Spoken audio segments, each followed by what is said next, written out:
जैसे कि ये पूछ रहे हैं। ये वाली बात तो कही जाती है कि लोग छोड़ दें, लेकिन जब लोग भी नहीं छोड़ते, आपकी तरफ से नोटिस सर्व किया जाता है, ये तो हर साल 2 साल बाद वाकयात हो रहे हैं इंसानी, तो आबादकारी इनकी मुमकिन नहीं है। हुकूमत के पास सिवाय नोटिस देने के अलावा कोई ऑप्शन है या नहीं है?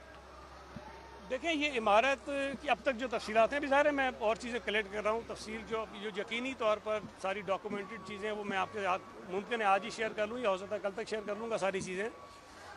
74 की बता रहे हैं कि ये इमारत है, हो सकता है कि 2-4 साल आगे पीछे हो, मैं यकीन से नहीं कह सकता, जो मुझे अभी तक बताया गया है। इनको पिछले कोई 4-5-6 सालों से नोटिस दिए जा रहे हैं, और एक नहीं कई नोटिस इनको दिए गए थे कि ये खाली करें। लेकिन मैं शहरियों की मुश्किल को भी अंडरस्टैंड कर सकता हूँ, लेकिन मैं फिर कह रहा हूँ कि एक तरफ आप के लिए वो जो घर है आपका जिसमें आप रह रहे हैं, दूसरी तरफ आपकी जान है। तो मेरा ये ख्याल है कि जिन लोगों को नोटिस दिए गए हैं वो उसको अगर खाली कर देंगे अभी जो इमारतें रहती हैं, तो हमारे लिए मुश्किल क्या होती है। देखें, आप भी इस मुल्क में रहते हैं, शहर में रहते हैं,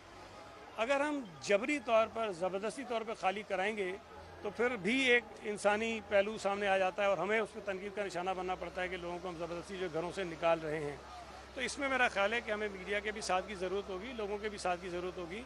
कि हमें अगर इस किस्म के वाक़यात से बचना है, और आज कितनी मासूम जानें जो है ज़ाया हो गई हैं,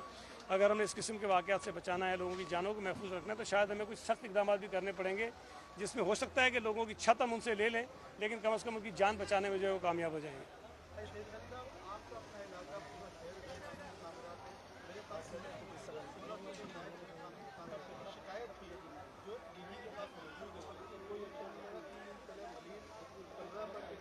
अच्छा, मैं ना अभी इस पर एक तो काफ़ी बात मैं मेरी सुन लेंगे ज़रा, मेरी देखिए, मेरी एक सुने, एक तो मैं इस पर बात कर चुका हूँ सब वाक़े के हवाले से, सारी जो आप कह रहे हैं, लेकिन मैं बारहा फिर गुजारिश कर रहा हूँ कि ये पूरा एक माफिया है जो शहर में गैर कानूनी तामीरात करता है। हमने बहुत सख्त कार्रवाइयाँ भी की हैं, FIRs भी कटवाई हैं, उनको आइडेंटिफाई भी कर रहे हैं, लेकिन मैं फिर कह रहा हूँ कि इस मसले में अगर शहरी हमसे ताउन नहीं करेंगे तो इसको रोकना मुमकिन नहीं होगा। मैं एक बात बार बार कहने की कोशिश कर रहा हूँ कि देखें, ये डिमांड की बात होती है। हम ये चाह रहे हैं कि हम ये डिमांड ख़त्म करें। जब शहरी लेना छोड़ देंगे तो उसकी डिमांड ख़त्म हो जाएगी। और मैं 12 कर चुका हूँ कि मैं कोशिश कर रहा हूँ कि ये जो बिल्डर्स मकान इस किस्म के बनाते हैं, इनकी फिजिबिलिटी आउट करूँ मैं, ताकि इनके नहीं हाई राइज की पाबंदी अलग चीज़ है। देखें, मुख्तलिफ इलाकों में मुख्तलिफ साइज़ ऑफ प्लॉट्स होते हैं, प्लॉट के साइज़ के मुताबिक, इलाके के मुताबिक वहाँ की परमिशंस दी जाती हैं। हाई राइजेस को इशू नहीं है, गैर कानूनी तामीरात इशू हैं, और जो गैर कानूनी तामीरात या इवन कानूनी तामीरात भी होती है उसमें जो मटेरियल इस्तेमाल किया जाता है वो इशू है। तो ये एक बहुत बड़ा एक पूरा एक सिस्टम है। नहीं एक्शन देखें, अभी आज ये वाक़या हुआ है, मैंने बताया कि हमने सस्पेंशंस कर दी हैं, इंक्वायरी कमेटी बना दी है और सारे इक़दाम कर रहे हैं,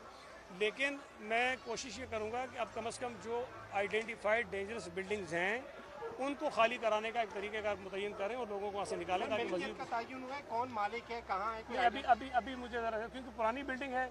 यकीनी तौर पर लोगों ने ख़रीद लिए होंगे, या हो सकता है कि पगड़ी सिस्टम का कोई चक्कर यहाँ पे हो, तो वो मुझे थोड़ा सा टाइम दें, मैं सारी चीज़ें आपसे शेयर करूँ। बहुत शुक्रिया।